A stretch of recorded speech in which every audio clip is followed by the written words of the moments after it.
c'est un ras-le-bol global. Alors on n'a pas les moyens de changer de voiture comme ils le désirent, on n'a pas les moyens de changer de chaudière comme ils le désirent. Pas pour le moment, alors que j'ai froid, c'est pas normal. J'ai travaillé pendant 42 ans pour en arriver là. Retraite de misère. L'impôt sur un SMIC, enfin moi je trouve pas ça normal. On est en couple et à deux on s'en sort pas. On part tous les fins de mois, on galère à faire nos courses. On nous avait promis par rapport à la taxe d'habitation, ça allait baisser. On a gagné 20 €. Waouh, c'est honteux pour moi.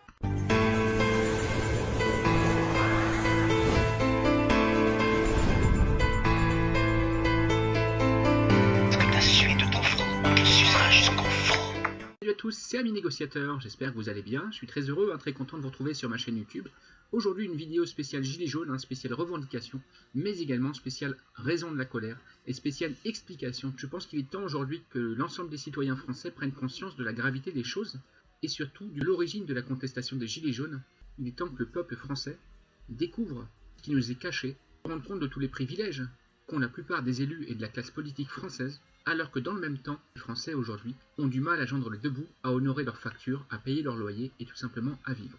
Dans cette vidéo, je me propose de vous expliquer les raisons de la colère des Gilets jaunes, mais également de l'ensemble des citoyens. Le discours, les belles paroles, le mépris à la fois du Premier ministre, des élus, de la majorité, mais également des différents partis politiques qui mettent de l'huile sur le feu. On verra qu'ils n'ont pas forcément arrangé les choses, bien au contraire.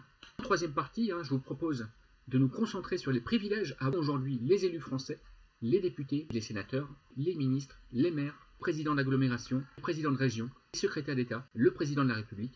Et je vous dirai pourquoi est-ce qu'aujourd'hui, j'affirme qu'il est impossible pour un élu de la République de comprendre l'ampleur de la colère des Français et de comprendre même la situation des Français. En quatrième partie, je vous proposerai des solutions et je vous en laisserai seul juge et je vous révélerai pourquoi est-ce qu'aujourd'hui, il est indispensable de nous unir tous pour arriver à un seul but, une vie meilleure et une vie apaisée pour l'ensemble de nos concitoyens, mais également de nos familles. Je vous souhaite une bonne vidéo.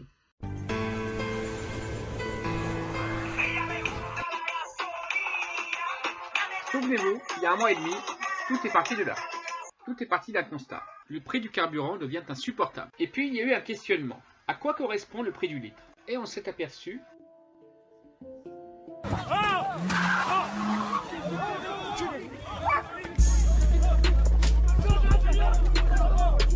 que sur un plein, entre 60 et 70% correspond à des taxes, notamment la TICPE.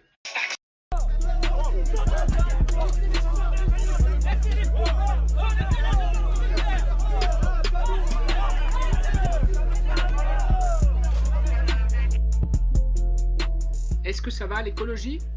Réponse non. Alors où est-ce que ça va? Pour boucher les trous. Maintenir les barrages s'il faut, toute la semaine, même voire plus. C'est Macron. Voilà. Alors un deuxième constat. Si le gouvernement se comporte de cette manière avec le carburant, est-il possible qu'il en fasse de même avec l'ensemble de nos taxes? Et la réponse était oui. S'en est suivi la propagation à l'ensemble des impôts et des taxes que payent les citoyens avec cette nouvelle conviction. Le peuple n'est pas respecté, l'argent du contribuable est mal utilisé. Ah oui, carrément. Parce que les belles promesses, on en a eu depuis des années, qui n'ont jamais été tenues. Oui, qui n'ont jamais été tenues, et nous, on lâchera rien du tout. Il a été élu par dépit, parce qu'en face, c'était Marine Le Pen. Il a été élu par une minorité. Par défaut. Oui, enfin c'est... C'est pas un dialogue de sourds, c'est que nous, voilà, ils veulent rester droit dans leurs convictions, dans leurs idées. Nous aussi, on restera droit dans nos idées. On reste où on est.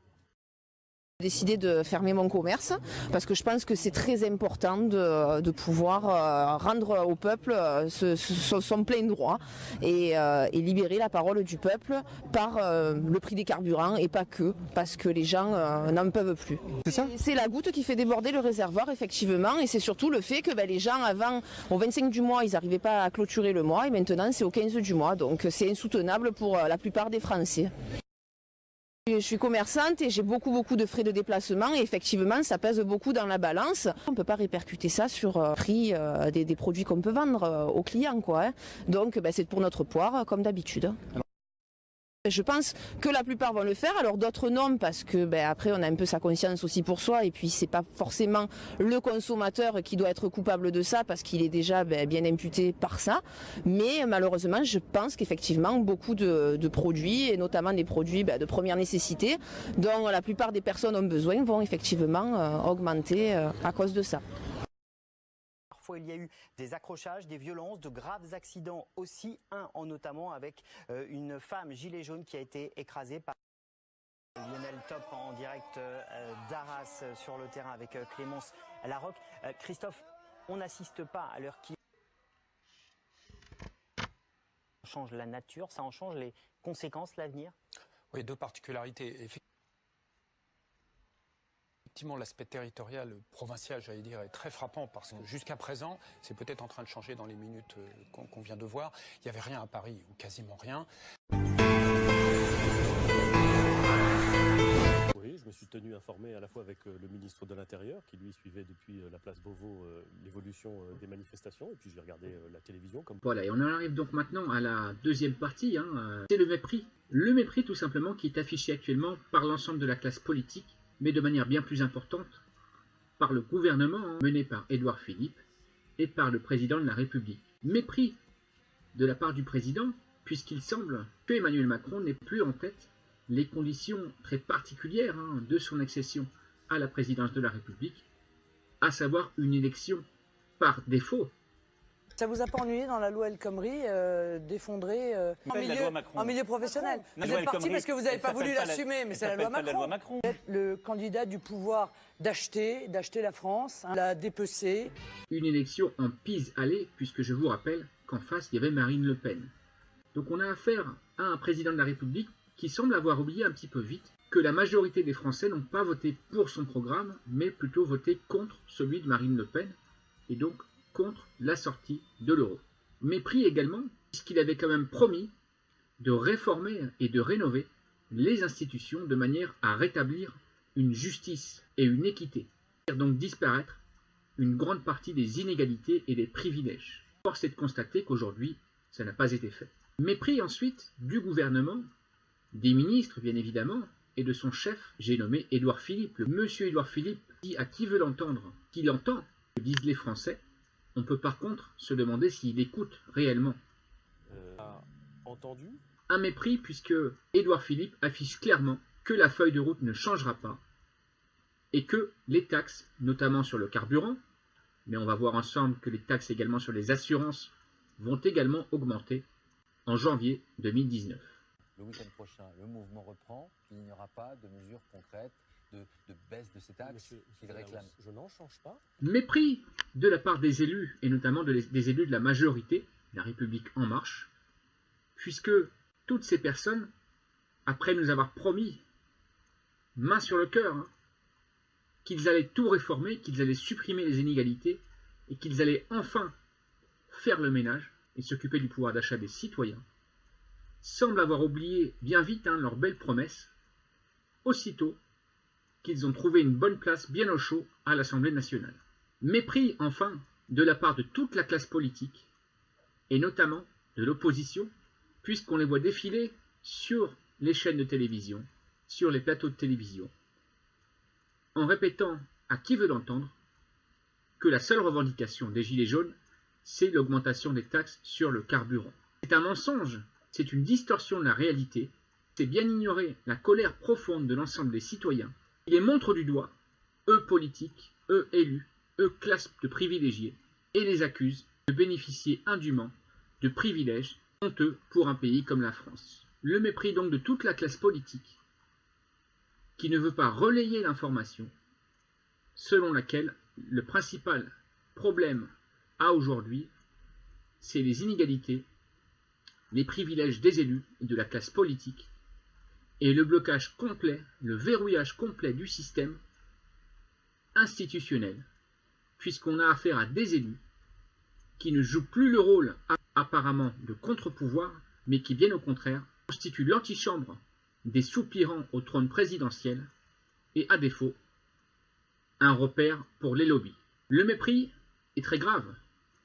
Quand on méprise le peuple, quand on méprise les Français, on a comme conséquence une défiance. Quand on continue à mépriser le peuple, malgré la défiance, on accède au pouvoir et qu'on ne tient pas ses promesses de rétablir le pouvoir d'achat des Français et de faire supprimer les inégalités, on obtient de la colère. Si malgré tout, on continue à parader devant les caméras, à bomber le torse et à dire qu'on ne changera rien, alors j'ai bien peur qu'on se dirige tout droit vers une guerre civile.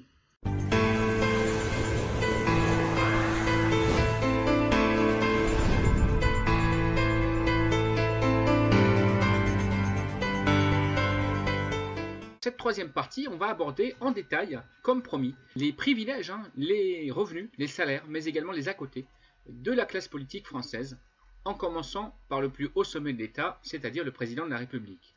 Alors, le président de la République, aujourd'hui, quels sont ses revenus? Traitement mensuel, 15 140,45 € brut par mois, qui comprend une indemnité de base, une indemnité de résidence et une indemnité de fonction, qui, elle, n'est pas soumise à l'impôt sur le revenu. L'avantage, c'est bien évidemment le logement de fonction à l'Élysée, l'accès gratuit au réseau SNCF, des voitures de fonction et des chauffeurs, la mise à disposition d'une flotte d'avions et la jouissance de plusieurs résidences secondaires dans la France. Avantage également, bien évidemment, les frais de représentation sont pris en charge par l'État, ce qui me semble tout à fait normal. Le chef de l'État, rappelons-le, bénéficie, à la fin de son mandat, s'il le souhaite, de pouvoir intégrer le Conseil constitutionnel pendant tout le reste de sa vie et bénéficier d'une rémunération de 16 000 € brut par mois jusqu'à la fin de sa vie. Le président de la République bénéficierait également d'un bureau à vie, payé avec l'argent du contribuable, mais également d'un chauffeur et d'un garde du corps pour des raisons de sécurité. Les éléments de rémunération du président de la République sont exclusifs de tout autre traitement, pension, prime ou indemnité, hormis celle à caractère familial.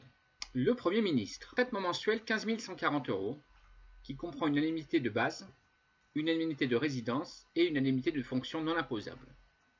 L'avantage, le logement de fonction à Matignon, l'accès gratuit au réseau SNCF, voiture de fonction avec chauffeur, mise à disposition d'une flotte d'avions, jouissance de plusieurs résidences secondaires, notamment le château de Champs-sur-Marne, en Seine-et-Marne. Les membres du gouvernement ne peuvent percevoir au titre de leurs mandats locaux plus de la moitié du montant de l'indemnité parlementaire, soit 2 790 en plus. Le Premier ministre peut donc toucher jusqu'à 17 930 € par mois de la part de l'État. Donc on rappelle ici qu'il y a un cumul possible, comme d'ailleurs pour les ministres et les députés et les sénateurs. Ne pas oublier également la retraite, le système de retraite très favorable pour les premiers ministres, et la mise à disposition également d'un chauffeur et d'un garde du corps dès la fin de son mandat, et ce de manière pendant tout le reste de sa vie. Les ministres. Traitement mensuel du ministre 10 093 €, dont une annuité de 2 000 € non imposable. À cela s'ajoutent différents avantages et privilèges, notamment le logement de fonction, ou la prise en charge par l'État d'une superficie maximale de 80 m², plus 20 m² par enfant à charge, un accès gratuit au réseau SNCF, une voiture de fonction, un chauffeur, des déplacements aériens, mais également une équipe, bien évidemment, d'employés qui vont être à la charge de son ministère. Le cumul est ici aussi possible et les membres du gouvernement peuvent percevoir différents éléments de rémunération. Ceci par contre est limité à plus de la moitié de l'indemnité parlementaire, soit au total 2 790 € en plus. Le ministre peut donc toucher de la part de l'État jusqu'à 12 884 € par mois, plus les avantages. Tous leurs frais de représentation, leurs repas, leurs dîners et leurs déplacements sont intégralement pris en charge par l'argent de nos impôts. Les ministres bénéficient également d'un statut très particulier et très privilégié, très favorable, notamment sur le sujet des retraites, puisqu'ils ont une retraite très favorable et bien plus intéressante que le meilleur des statuts privés français. La fonction de secrétaire d'État, peu connue, est à plusieurs points identique à celle de ministre et quasiment bénéficie de statuts et d'avantages équivalents. Les secrétaires d'État perçoivent 9 558 € bruts par mois, dont 1 917 € non imposables. Les secrétaires d'État, nombreux dans le gouvernement actuel, bénéficient également de logements de fonction ou d'une prise en charge par l'État d'une superficie de 80 m² plus 20 m² par enfant à charge, également d'un accès gratuit au réseau SNCF, également de voitures de fonction, de chauffeurs et de quotas de déplacement aérien. Le cumul est également possible et au total, un secrétaire d'État pourra toucher de la part de l'État, avec notre argent, l'argent de nos impôts, 12 349 € plus les différents avantages et privilèges qui à aujourd'hui sont inconnus ou peu connus. Le maire d'un village ou d'une ville perçoit entre 658 et 1664 € par mois. Attention toutefois, les salaires des maires varient énormément en fonction des villes qu'ils administrent. Ainsi, on a la maire de Paris qui actuellement bénéficie d'une rémunération de 10 000 € par mois. N'oublions pas dans le maillage tout ce qui est président de communauté de communes, de syndicats d'agglomération, de régions, de départements, qui bénéficient d'avantages énormes et souvent de rémunérations bien plus importantes au final que celles de simples députés. N'oublions pas également les députés européens qui peuvent cumuler différents mandats nationaux et européens, les conseillers de région, les conseillers départementaux, les présidents de ces conseils, le conseil régional, le président du conseil régional, le commissaire européen, qui bénéficie d'une rémunération plus que confortable, puisqu'il double celle d'un président de la République, le président de la Commission européenne,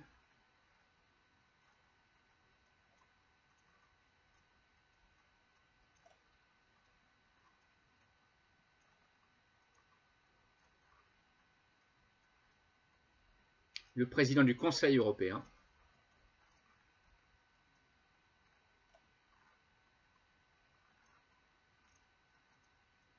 les hauts représentants de l'Union,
le député français perçoit une indemnité mensuelle de 7 209 €, à laquelle s'ajoute une indemnité représentative de frais de mandat de 5 840 €, à laquelle s'ajoute un crédit, un avantage de 9 618 € sous forme de crédit destiné à rémunérer les collaborateurs. Le député bénéficie également d'un accès gratuit à l'ensemble du réseau SNCF en première classe. Les députés ont également droit au remboursement des frais liés à 5 lignes mobiles, téléphoniques, aux installations de téléphones fixes et Internet dans leur permanence de circonscription.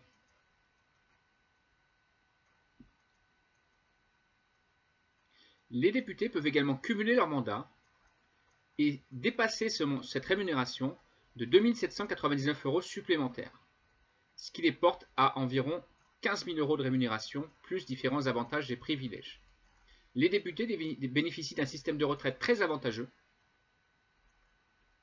et on pense, et ainsi, 2 ans en tant que député rapportent une retraite équivalente à 20 ans dans la carrière privée.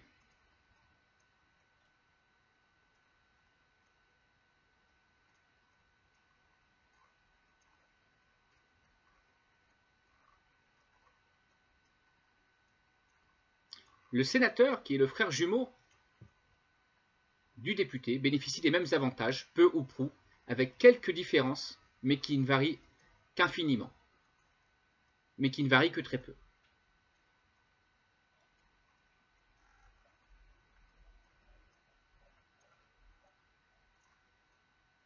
De manière plus globale et plus générale,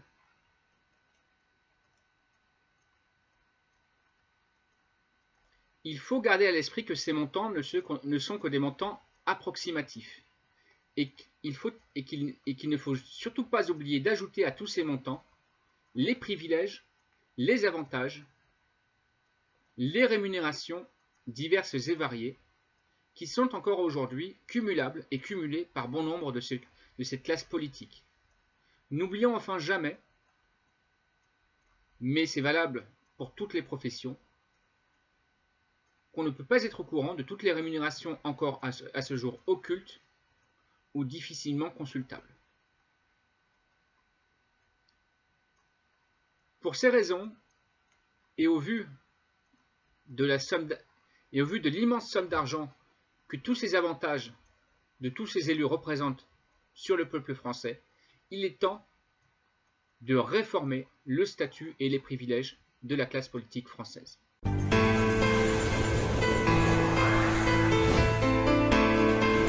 Toujours plus d'impôts, toujours plus de taxes, toujours plus d'inégalités et finalement toujours plus de misère. Certaines parties de la classe politique, malheureusement aujourd'hui, représentent un cancer pour la France. Un cancer qui gangrène notre pays, jour après jour, et qui pousse les citoyens à l'émeute et à la révolution. Qui peut supporter aujourd'hui qu'un député, qu'un sénateur, qu'un élu ou qu'un ministre gagne, en additionnant les privilèges, les avantages, le revenu global et la gratuité de plusieurs services, entre 15 000 et 30 000 euros par mois, alors que le peuple, lui, le simple citoyen, il gagne 800 euros, 900 euros, 1000 euros. Et par-dessus le marché, on lui demande de payer des taxes, des impôts et de se serrer la ceinture. Et qu'on a de moins en moins de services publics? Où est l'égalité? Services publics, parlons-en. On supprime des services publics, mais il y a plus grave, les journalistes. Est-ce qu'on sait aujourd'hui que certains journalistes du service public ont un salaire de 40 000 euros par mois? En toute franchise, l'égalité n'existe plus dans ce pays. La première des doléances, elle est urgente. Vous devez envoyer un signal fort au peuple et aux citoyens de ce pays. Et quand je dis citoyens, monsieur Macron, j'entends tous les citoyens. Noirs, blancs, jaunes, verts, rouges. On est tous citoyens de ce pays, on est tous sur le même bateau. Le signal fort que vous devez envoyer, c'est la dissolution de l'Assemblée nationale. Vous devez dire stop aux inégalités et stop aux privilèges qui nourrissent la haine et la colère.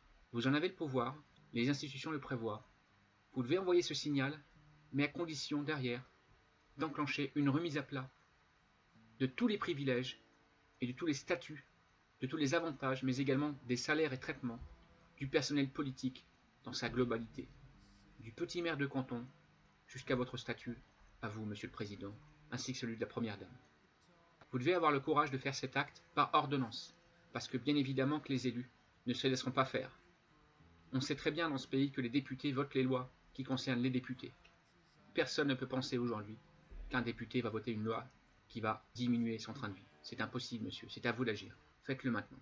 La deuxième des mesures, c'est la suppression, par ordonnance également, de tous les régimes spéciaux. Une remise à plat des régimes de cotisation de retraite, de sécurité sociale, de vieillesse, de maladie. On fusionne tout, tous dans le même bateau, tous ensemble, tous égaux. La troisième mesure, c'est de sanctuariser les produits de première nécessité et de fixer leur prix par décret annuel. On doit pouvoir dans ce pays s'acheter du pain, acheter du lait pour ses enfants, des pâtes, du riz, des légumes, des fruits. Il faut que ces produits de première nécessité ne soient plus taxés et que l'État lui-même en fixe le prix. Autrement, c'est le marché qui fixe le prix avec tous les abus qu'on connaît. Troisième mesure bis et quatrième mesure, je sais, j'ai menti, mais je ne suis pas le seul. C'est l'interdiction à effet immédiat, par ordonnance, du cumul des mandats. Mesure forte également que vous pourriez prendre et qu'il faut prendre dans ce pays, c'est la multiplication par 3 des amendes pour toutes les entreprises qui pratiquent le travail dissimulé et les peines de prison ferme pour les dirigeants récidivistes qui pratiquent le travail dissimulé. Vous voyez, monsieur Macron, j'ai pas fait l'ENA, j'ai pas fait HEC, j'ai pas fait de hautes études, moi je suis une personne de la rue, du peuple, d'en bas. Un sans-dents, comme disait l'autre. Et pourtant, je viens de vous citer 3 ou 4 choses là, qui sont criantes de vérité et d'inégalité, et que personne ne peut supporter. Alors si personne ne peut les supporter, pourquoi personne ne les abolit? Pourquoi personne ne les supprime, ces choses? Et là, on va tourner en rond. Voilà, monsieur Macron, c'était ma doléance. Je n'ai qu'une seule chose à dire, moi, par rapport à tout ceci, mes amis les Gilets jaunes. Attention à l'enfumage, attention à la manipulation. Si monsieur Macron a compris l'ampleur du mouvement et l'urgence et la colère des citoyens et des Gilets jaunes, il doit agir aujourd'hui. C'est dès maintenant qu'il doit faire une déclaration à la télévisée et c'est dès maintenant qu'il doit annoncer des mesures de manière à stopper la colère, de manière à freiner la colère.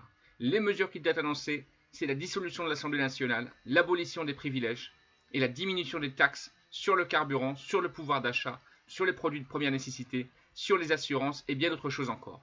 La fin des privilèges, la réforme du statut des élus, la réduction du nombre des élus, la baisse des taxes et des impôts pour tous les citoyens, la revalorisation du SMIC, j'en passe et des meilleurs. C'est tout ça qu'il doit faire et c'est pas dans 2 jours, c'est pas dans 5 jours, c'est tout de suite, c'est maintenant, c'est dès aujourd'hui. Voilà les amis, cette vidéo est terminée, j'espère qu'elle vous a plu. Abonnez-vous et cliquez sur la cloche pour être averti en premier de mes prochains événements et de mes nouvelles vidéos. Mettez des pouces en l'air et laissez un commentaire. Votre avis est important et vous savez que je lis tous les commentaires. Nouveau, vous avez la possibilité de devenir membre officiel de la chaîne Amis Négociateurs, qui vous permet de gagner des récompenses pour votre fidélité, badge unique pour vos commentaires et bien plus encore. Cliquez sur la description pour en savoir plus. Ciao ciao et vive les négociateurs!